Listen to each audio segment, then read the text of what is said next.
नमस्कार मित्रांनो, न्यू मधुर मराठी या चॅनलमध्ये आपलं स्वागत आहे. घरोघरी मातीच्या चुली या मालिकेच्या आजच्या एपिसोडमध्ये जानकी ऋषीला सांगू लागते की हा सगळा शर्वरी वंशनचा प्लॅन आहे. त्यांनीच ऐश्वर्या कर्वे माझ्या फोनवरून सर्वांना मेसेज करून घेतले होते. तेव्हा ऋषी धक्क्यानेच उद्गारतो की काय, म्हणजे शर्वरीने ऐश्वर्याला मेसेज करायला सांगितले होते. तेव्हा जानकी बोलते की होय ऋषिकेश, माझा फोन काहीही हॅक वगैरे झाला नव्हता, हे सगळं शर्वरी वंशननी केलंय. तर ऋषी तिला विचारतो की आणि हे सगळं तुला कोणी सांगितलं? ऐश्वर्याने, आणि तू विश्वास ठेवला? तेव्हा जानकी बोलते की तिच्यावर विश्वास ठेवायला कारण आहे ऋषिकेश. हे बघा, मला माहिती आहे मी तुम्हाला सांगितलं नाही, परंतु आता हीच ती योग्य वेळ आहे. हा सगळा माझा आणि ऐश्वर्याचा प्लॅन होता. तेव्हा ऋषीला आश्चर्यच वाटत असतं. तर पुढे जानकी म्हणते की होय, त्यासाठीच ती शर्वरी वंशनना भेटली. काल रात्री तिने त्यांना दारूसुद्धा पाजली. ऋषी तर आता खूपच ओरडतो, म्हणतो की काय, अगं त्या ऐश्वर्याची इतकी मजल गेली. आणि जानकी, अगं ती काय मूर्ख आहे का गं? तिचं सोड, अगं पण तुझं काय, तू तिच्यावर विश्वास ठेवते? जानकी लायकी आहे का तिची? हे बघ, ती कधीही तुझा केसाने गळा कापेल. आणि जानकी, अगं ऐश्वर्याने शर्वरीला दारू पाजली, हे योग्य वाटतंय का गं तुला? काय झालंय तुला? हे बघ जानकी, झालं गेलं सगळं विसरून जा आणि सुखाने जग ग. नक्की अगं, 4 दिवसांचं तर आयुष्य आहे, त्यात हे असं आरोप प्रत्यारोप करत फिरणं योग्य वाटतं का गं तुला? तेव्हा जानकी सांगते की पण सत्य जाणून घेणं गरजेचं आहे ऋषिकेश, त्यासाठीच मी हे सगळं करतेय. तुम्हाला माहिती आहे ना, नानांनी या कुटुंबाची जबाबदारी माझ्यावर टाकली आहे. त्या विलमध्ये त्यांनी असा क्लॉज का टाकला, त्यामागे काहीतरी कारण असेलच ना. का केलं असेल त्यांनी हे? त्यामुळे हे सगळं मी माझं कर्तव्य आणि जबाबदारी समजते. ऋषिकेश, तुम्हाला तर माहितीच आहे ना, मला प्रॉपर्टी पैसा याचा मोह नाहीये. निदान तुम्ही तरी मला समजून घ्या ना. तेव्हा ऋषी बोलतो की हो ग, मला माहिती आहे तुला प्रॉपर्टी पैसा काहीच नको, पण इतरांना तसं नाही ना वाटत, आणि आपण कोणाकोणाला समजावणार? जानकी मात्र म्हणते की कुणाला काही समजवायची गरज नाहीये. अहो, कुणाकुणाला बोलणार, समजवणार? असं म्हणतात की झोपी गेलेल्या माणसाला जागं करता येतं, पण झोपेचं सोंग घेणाऱ्याला नाही. त्यामुळे प्लीज तुम्ही तरी विचार करा. आता ऋषीलाही तिचं म्हणणं पटतं. तो म्हणतो की खरंय तुझं जानकी, त्या दिवशी तर मी तुझ्याशी खूपच रूडली वागलो, खरंच सॉरी. ती म्हणते की नाही, माफी नका मागू.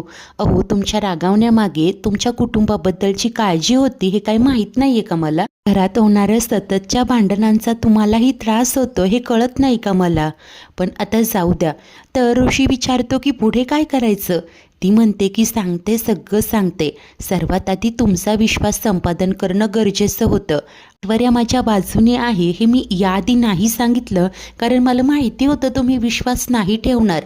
तेव्हा आता ऋषी म्हणतो की ते सगळं ठीक आहे, परंतु ती ऐश्वर्या तुला डबल क्रॉस नाही ना गं करणार? ती मात्र पोटतिडकीने सांगते की नाही ऋषिकेश, मला माहिती आहे तुमचा अजूनही तिच्यावर तितका विश्वास नाहीये, पण माझ्यावर तर आहे ना. ऋषी बोलतो की ठीक आहे, जे काही करायचंय ते लवकर कर आणि हे सगळं मिटव आता. आता त्या दिवशी बाजार समितीतली जी मीटिंग कॅन्सल झालेली होती ती आज असते. ऋषी जानकीला सांगतो की हे सगळं आवरून तू लवकर ये. तेव्हा ती बोलते की पण मला आज अवंतिकाला हॉस्पिटलला घेऊन जायचंय, तिथे सगळं उरकलं की मग जॉईन होते, चालेल का? तो बोलतो की ठीक आहे, आणि तिथून तो निघून जातो. तर जानकी मनाशी म्हणत असते की सॉरी ऋषिकेश, खरं तर मी हॉस्पिटलमध्ये का जाते हे सगळं मला तुम्हाला सांगायचं होतं, पण आता मी आधी पुरावे गोळा करेल आणि मग तुम्हाला ते दाखवेल. तर त्याच वेळेस दुसरीकडे शर्वरीला आता जाग येते. तिचं डोकं खूप जड झालेलं असतं. ती उठते आणि समोर दारूची बाटली आणि ग्लासेस पाहून बोलत असते की अरे बापरे, मी काल रात्री ऐश्वर्यासमोर ड्रिंक करत होते. मी नशेत तिच्यासमोर काही बरळले तर नसेल ना, आणि तिने बाहेर जाऊन कुणाला काही सांगितलं तर नसेल ना? नाही नाही, जाऊ देत, ती तर ड्रिंक करतच होती ना. हे काय, इथे 2-2 दारूचे ग्लास दिसत आहे, मुळे जरी मी काही बरळले असले तरी तिलाही नाही आठवणार, असं म्हणत ती आता टेन्शन फ्री होते. आणि थोड्याच वेळाने फ्रेश होऊन आवरून ती आता हॉलमध्ये येते. आता अजूनही तिचं डोकं जरा जडच असतं. तिथेच खुर्चीत बसते आणि ऐश्वर्याला हाका देऊ लागते. तेव्हाच सारंग घाईघाईने खाली येतो आणि शर्वरीला सांगतो की ताई, ऐश्वर्यानं अजून झोपलाय, तुझं काही काम होतं का? आता शरू लगेच गालात हसून म्हणते की काय अजून झोपली आहे, म्हणजे कालची उतरली नाही वाटतं. आता ते ऐकताच सारंग म्हणतो की ताई, अगं उगीच तू त्यांना भलत्या सलत्या सवयी लावू नकोस. एकतर रागात त्या काय बरळतात त्यांचं त्यांना कळत नाही. त्यावर शर्वरी लगेच सारंगवर पलटवार करत म्हणते की मी तिला काही भलत्या सलत्या सवय लावत नाहीये, कळलं? अरे तिचं ती प्यायली, तिला पार्टी करायची होती, कळलं?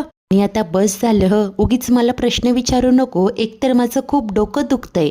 आता तेव्हाच सुमित्राबाई येतात आणि त्यांनी हे ऐकलेलं असतं. सुमित्रा लगेच म्हणते की अगं बाई काय झालंय? शर्वरी सांगते की आई, माझं ना खूप डोकं दुखतंय गं, खरं तर मला ब्लॅक कॉफी हवी होती. तेव्हा सुमित्रा म्हणते की सारंग, अरे मग जा ना शर्वरीसाठी ब्लॅक कॉफी घेऊन ये. सारंग गप्पच असतो. ती म्हणते की अरे जा, बघत काय बसलाय. बिचारा सारंग होकार देऊन आता किचनकडे जातो. नंतर सुमित्रा तिला म्हणत असते की तू ना स्वतःला असा त्रास नको करून घेत जाऊ, म्हणून डोकं दुखतंय.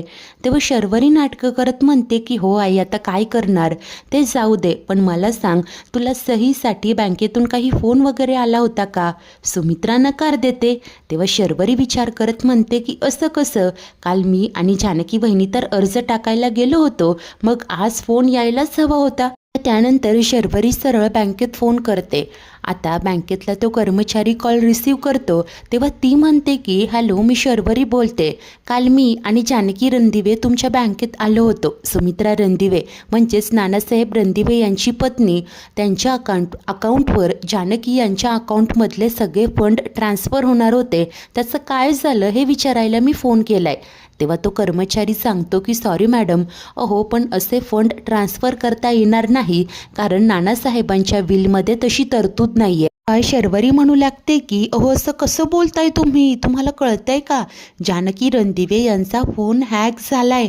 उद्या समजा तिच्या अकाउंटमधले सगळे पैसे गेले तर असं कसं बोलू शकता तुम्ही? तेव्हा हा कर्मचारी सांगतो की मॅडम, अहो असे पैसे कुठेच जाणार नाही, तुम्ही काळजी करू नका, आणि आम्ही त्यांचा दुसरा नंबर घेऊन ठेवलाय. मात्र शर्वरीचा नाविलाज होतो. ठीक आहे असं सांगून ती फोन कट करते आणि सुमित्रेला सांगते की आई, अगं अर्ज करून काहीच उपयोग झाला नाही गं, जानकी बहिणीच्या अकाउंटमधले पैसे ट्रान्सफर करता येणार नाही असं म्हणता येते, कारण नानांनी विलच तशी केली आहे.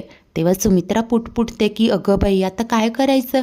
तर ही शरू मनाशी म्हणते की नानांनी जाता जाता घोळ घालून ठेवलाच आहे, पण हे जास्त दिवस नाही खपवून घेणार मी. काहीही झालं तरी जानकी बहिणीला प्रॉपर्टीचे वाटे मी करायला लावणारच. म्हणतात ना, नाक दाबलं की तोंड उघडतं. आता नाक दाबायची वेळ आलीये असं आता शर्वरी बोलत असते. इतक्यात आता जानकी अवंतिकाला घेऊन समोर येते आणि सुमित्रेला सांगते की आई, मी हिला चेकअपसाठी घेऊन जाते, आल्यावर स्वयंपाक करेल, चालेल ना? सुमित्रा होकार देते. आता ऐश्वर्याही खाली आलेली असते. त्यानंतर सुमित्रा तिला प्रश्न करते की मला सांग, त्या दिवशी तू बँकेत जाऊन काय सांगितलं? तेव्हा जानकी कॅज्युअली बोलते की हेच, की पैसे तुमच्या अकाउंटला ट्रान्सफर करा. अहो शर्वरी वंश होत्या ना, त्यांनी नाही का काही सांगितलं? शर्वरी वैतागत सांगते की ते काही पैसे वगैरे ट्रान्सफर करणार नाहीये, ते तुझा नंबर बदलणार आहेत. आता हे ऐकून ऐश्वर्या मनातनं खुश होते आणि म्हणते की अरे वा, हेच व्हायला हवं होतं. तेव्हाच इकडे शर्वरी म्हणते की वहिनी, आता हे बोलू नको हं, मला यातलं काहीच माहिती नाहीये. तेव्हा जानकी सांगते की मी कुठे असं म्हणाले, पण आई मी माझ्या परीने 100% प्रयत्न केले होते. आता बँकवाल्यांनाच तसं करायचं नाहीये तर मग मी तरी काय करू? त्यांचं असं म्हणणं आहे की मोबाईल नंबर चेंज केल्यावर सगळा प्रॉब्लेम सॉल्व्ह होऊ शकतो. आणि बरं वंश, जर का आम्हाला यायला उशीर झाला तर तुम्ही सगळा स्वयंपाक करून ठेवाल का प्लीज? काय आहे ना, आईंना औषधं घ्यायची असतात, प्लीज रिक्वेस्ट आहे माझी, कराल ना? आता हे ऐकून ऐश्वर्या आणि अवंतिका गालात हसत असतात. इथे शर्वरीचा नाविलाज होतो. ती सांगते की हो करेल. त्यानंतर जानकी सुमित्रेचा आणि इतरांचा निरोप घेऊन अवंतिकासह घराबाहेर पडते. सुमित्रा म्हणते की मी देखील आज जाऊन जरा पडते आणि ती देखील खोलीत जाते. आता शरू वैतागत पुटपुटते की ही ना मुद्दाम मला अडकवून गेली आहे जानकी बहिणी.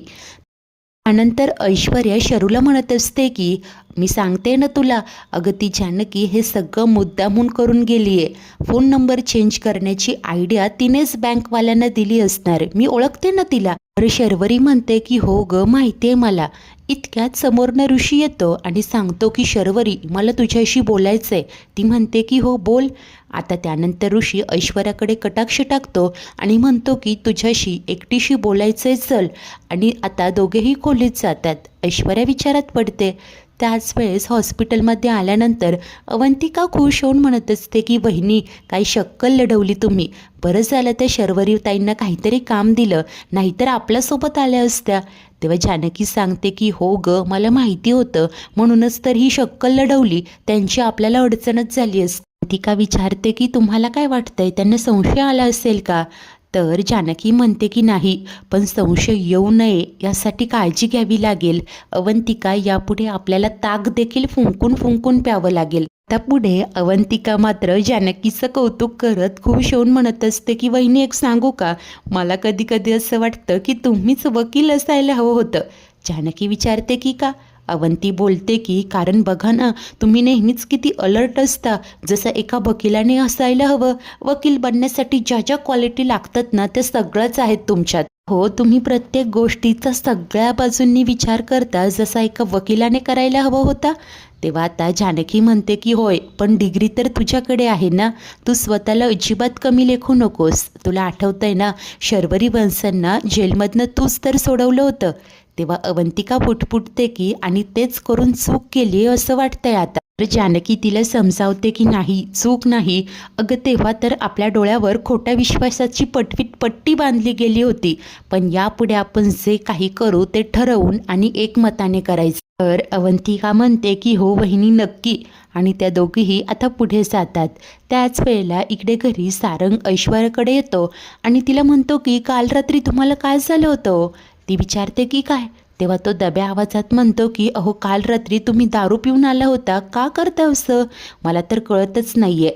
तेव्हा ती म्हणते की ज्या गोष्टी कळत नाही त्याचा फार विचार नाही करायचा सारंग, आणि जायला लागते. सारंग वैतागत म्हणतो की तुम्ही माझ्याशी असं का वागताय? ऐश्वर्या लगेच बोलते की मला सकाळी सकाळी लेक्चर नकोय हं सारंग. तुम्हाला जर का माझ्या वागण्याचा इतकाच त्रास होतोय तर मग गेस्ट रूममध्ये जाऊन झोपत जा ना. हे पण तुमचे विचार माझ्यावर नका लादू, मी माझ्या मनाने जगणारी व्यक्ती आहे. त्या सारंग तिला म्हणतो की लक्षात येतंय माझ्या, मी शरुताईसोबत जास्त वेळ राहताय ना म्हणून हे असं बोलताय. तुम्ही तिच्या नादाला नका लागू. ऐश्वर्या लगेच हाताची घडी घालत म्हणते की अरे बापरे, इतक्या दिवस तर तुम्हाला बहिणीचा खूपच पुळका होता, मग आता कशी काय अचानक ती डोळ्यात खुपायला लागली? सारंग वैतागून म्हणतो की सारखं सारखं असं का बोलताय हो माझ्याशी? तेव्हा ती म्हणते की इतकाच त्रास होतोय तर मग बोलू नका माझ्याशी, सिंपल. आणि राहिला प्रश्न शर्वरीचा, तर मला जे हवंय ते मिळवण्यासाठी मला शर्वरीची गरज आहे. त्यामुळे आता मी काय करायचं काय नाही हे तुम्ही नका सांगू. मला काही करून त्या जानकीची जिरवायचीच आहे आणि म्हणून मला शर्वरीची गरज आहे. आता हा सारंग मात्र म्हणत असतो की का ऐश्वर्या, अहो जानकी वहिनीशी असं का वागताय? तिनेच तर तुम्हाला या घरात आणलं. काल परवापर्यंत किती हसून खेळून वागत होता, मग असं काय झालंय? आणि जरी काही झालं असेल तर एकत्र बसून बोलून प्रॉब्लेम सोडवा ना. त्यावर ही ऐश्वर्या म्हणत असते की मी माझ्या परीने प्रयत्न केला होता, मी बदलले होते की नाही, पण जानकीने काय केलं, ती मला ग्रँटेड धरायला लागली. मग ठीक आहे ना, मी देखील आता पूर्वीची ऐश्वर्या कशी आहे हे तिला दाखवून देते. सारंग काही बोलणार, परंतु ऐश्वर्या सांगते की यावर चर्चा नकोय.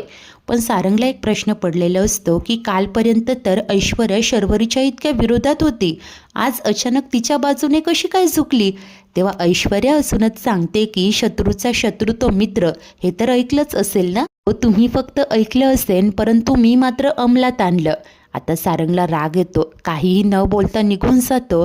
ऐश्वर्यालाही खूप वाईट वाटतं. ती मनाशी म्हणते की सॉरी सारंग, तुमच्याशी हे असं तोडून बोलताना मला किती त्रास होतोय ते माझं मलाच माहिती. तू आता फक्त थोडे दिवस हे नाटक करावं लागेल. एकदा की जानकीला शर्वरीच्या विरोधात एखादा पुरावा मिळाला ना की मग तोपर्यंत हे सहन करा, असं आता ती मनाशी विचार करत असते आणि तिचे डोळे पाणावलेले असतात. ती मनातून सारंगची माफीच मागत असते. त्याच वेळेला इकडे जानकी आणि अवंतिका CCTV रूमकडे जात असतात. तेच एक नर्स त्यांना टोकते आणि विचारते की कुठे जात आहे. जानकी सांगते की आम्हाला CCTV फुटेज पाहायचं आहे. ही नर्स म्हणते की हे काय तुम्हाला तुमचं घर वाटलं का? काहीही परवानगी नसताना कुठेही जायचं? हे बघा, तिथे जायला कुणालाच अलाउड नाहीये. की म्हणते की असं कसं, मागच्या वेळेला तर गेलो होतो. ती नर्स बोलते की आधी गेला असाल, आता अलाउड नाहीये. जानकी म्हणते ठीक आहे, मग आम्ही परमिशन घेऊन येतो. ती नर्स सांगते की तुम्हाला कुठलीच परमिशन मिळणार नाही, कारण हॉस्पिटलचं मॅनेजमेंट बदललंय, सगळे नियम बदललेत. इथे का उभे आहात, चला निघा बरं तुम्ही. की अवंती काही बोलणार, परंतु ती नर्स ऐकूनच घेत नाही आणि जवळपास त्यांना हकलवून लावते. त्या दोघीही आता नाविलाजाने बाजूला जातात. त्याच वेळेला इकडे घरी आता ऋषी शांतपणे शर्वरीला विचारतो की हे सगळं तू कधीपासून करायला लागली? आपल्या घरचे संस्कार तू विसरलीस का शर्वरी? चुकीच्या गोष्टी करू नये हे आई नानांनी शिकवलंय आपल्याला, तरी सुद्धा तू दारू प्यायली. जर का ही गोष्ट आईला कळली तर काय वाटेल तिला? ही शर्वरी साळसूतपणे म्हणते की अरे काय बोलतोय तू, मी दारू प्यायले, कोणी सांगितलं तुला? तेव्हा ऋषी म्हणतो की कोणी सांगितलं हा मुद्दाच नाहीये, मला सांग हे खरं आहे की खोटं? शर्वरी तोंड वर करून म्हणते की खोटं. हे खोटंच आहे, तू माझ्यावर चिडावं म्हणून मुद्दामून कोणीतरी चुगली करत हे सांगितलंय, मला फक्त त्याचं नाव सांग. ऋषी म्हणतो की हे बघ, जानकीने ऐश्वर्याला दारूच्या नशेत बघितलं आणि तिला विचारल्यावर तिनेच सांगितलं. पर्या आणि तू पार्टी करत होत्या हे तिनेच सांगितलं. तेव्हा आता शर्वरी क्षणभर गप्प होते आणि अतिशय हुशारीने म्हणत असते की पण तिने बघितलंय का मला दारू पिताना? हे बघ, लेट मी क्लिअर, काय घडलं ते माझ्या समोर ना, मी सांगते तुला. रे ती ऐश्वर्या दारू प्यायलीये, तेही माझ्या समोर. मी तर दारूला हातही नाही लावलाय. ते तुला सांगू का हे सगळं काय आहे? ऐश्वर्या जानकी वहिनीला काहीतरी सांगते, मग ती येऊन तुला माझ्या विरोधात भडकवते, एवढंच सुरू आहे, बाकी काही नाही. का ऋषी स्पष्टपणे म्हणतो की अगं मी चिडावं म्हणून जानकी उगीच काहीही येऊन कधीच सांगत नाही मला. हे बघ, आता तू म्हणत असशील तर यावेळेला विश्वास ठेवतोय, परंतु शरू जर का तू खोटं बोलत असशील ना तर मात्र अवघड आहे. प्लीज तू आपल्या आई नानांचे संस्कार नको विसरूस. ते ऐकून ही शरू साळसूतपणे म्हणते की दादा, अरे एवढं कळतं रे मला, आई आणि नानांनी लहानपणापासून संस्कार केलेत माझ्यावर, ते सगळे मी नाही विसरले, तरीही मला हे सतत असे संस्कारांचे धडे का दिले जात आहे, असंच ती विचारत असते. त्याच वेळेला इकडे हॉस्पिटलमध्ये आता जानकी आणि अवंतिका समोर पुढे काय करायचं हाच एक प्रश्न असतो. ही करून CCTV रूममध्ये तर जायचं असतं, पण परमिशन नसताना असं जाऊही शकत नाही म्हणून जानकी सांगते. तेव्हा अवंतिका बोलते की वहिनी, जर का शर्वरी त्यांच्या विरोधात पुरावा शोधायचा असेल ना तर काही वेळासाठी की होईना आपल्याला सगळे नियम इथिक्स बाजूला ठेवावे लागतील, कारण आता दुसरा मार्गच नाहीये. अवंतिकाच्या डोक्यात अनेक विचार येत असतात. ती म्हणते की आपण जर का थोड्या वेळासाठी मेन लाईटचा स्विच ऑफ केला तर असं केल्याने थोड्या वेळासाठी गोंधळ होईल आणि मग आपण जाऊयात ना CCTV रूममध्ये. जानकी मात्र सांगते की अगं याने सगळ्यांना त्रास होईल आणि आपल्याला कुणालाही त्रास द्यायचा नाहीये. तेव्हा अवंतिका म्हणते की मग आपण फायर अलार्म ऑन करूयात का? हे ऐकून जानकी म्हणते की नाही नाही, सगळेच पॅनिक होतील, पेशंटला सुद्धा याचा त्रास होईल. आता अवंतिका म्हणते की बहिणी, मग काय करणार आहोत आपण? जानकी म्हणते की बघूयात, निघेल काहीतरी मार्ग, देवाच्या मनात असेल तर नक्कीच निघेल. आणि तेव्हाच त्यांच्या कानावर बोलणं पडतं. समोरच एक कर्मचाऱ्याला एक सर ओरडत असतात की अरे तू मूर्ख आहेस का? तुला सांगितलं होतं की पेस्ट कंट्रोलवाल्याला बोलाव आणि ती CCTV रूम स्वच्छ करा रे, परंतु तू तर अजून बोलावलं नाहीये. तेव्हा तो कर्मचारी सांगत असतो की साहेब, त्यांना बोलावलं आहे, आजच येणार आहेत ते. हे सर ओरडतात की जर ते आले नाही ना तर तुला बघेन मी, निघ आता. तेव्हा आता हा कर्मचारीही तिथून निघून जातो. हे सगळं ऐकल्यानंतर जानकी आणि अवंतिकाच्या डोक्यात मात्र ट्यूब पेटलेली असते आणि त्यांना आता CCTVत एंट्री घेण्याची आयडिया मिळालेली असते. मित्रांनो, आजचा एपिसोड तर इथेच संपतो. तर पुढील भागात ऋषी स्पष्टपणे शर्वरीला सांगतो की जर तू खरं बोलत असशील ना तर मी नेहमीच तुझ्या पाठीशी उभा असेल, पण जर का तू खोटं बोलत असशील तर सगळ्यात आधी तुझ्या विरोधात मी उभा असेल. तर त्याच वेळेला इकडे हॉस्पिटलमध्ये काय, आता जानकी आणि अवंतिका पेस्ट कंट्रोलवाल्याच्या गेटअपमध्ये आलेले असतात. अवंतिका आवाज बदलून सांगत असते की पेस्ट कंट्रोल केलं तर त्रास होईल ना तुम्हाला. त्यामुळे आता ते 2 स्टाफ बाहेर निघून जातात आणि जानकी व अवंती त्यांच्या कामाला लागतात. अवंतिका तो सगळा डाटा कॉपी करत असते. काम झालेलं असतं, त्या बाहेर पडणार इतक्यात अचानक समोरनं कोणीतरी येतं, त्यामुळे दोघीही खूप घाबरतात. त्याच वेळेला इकडे ही शरू म्हणते की बस अति होतंय आता मला साम दाम दंडभेद वापरावंच लागेल. त्यानंतर ती कोणाला तरी कॉल करत असते. आता चवताळलेली शरू नक्की कुठलं पाऊल उचलेल. इकडे हा कॉपी केलेला डाटा जानकी आणि अवंतिका सेफली बाहेर नेऊ शकतील का, सगळं काही आता नीट जुळून येईल का आणि शर्वर यात अडकेल का, पाहणे उत्सुकतेचे ठरेल. अशाच नवनवीन भागांच्या डेली अपडेट्ससाठी आपल्या न्यू मधुर मराठी या चॅनलला नक्की सबस्क्राईब करा. धन्यवाद.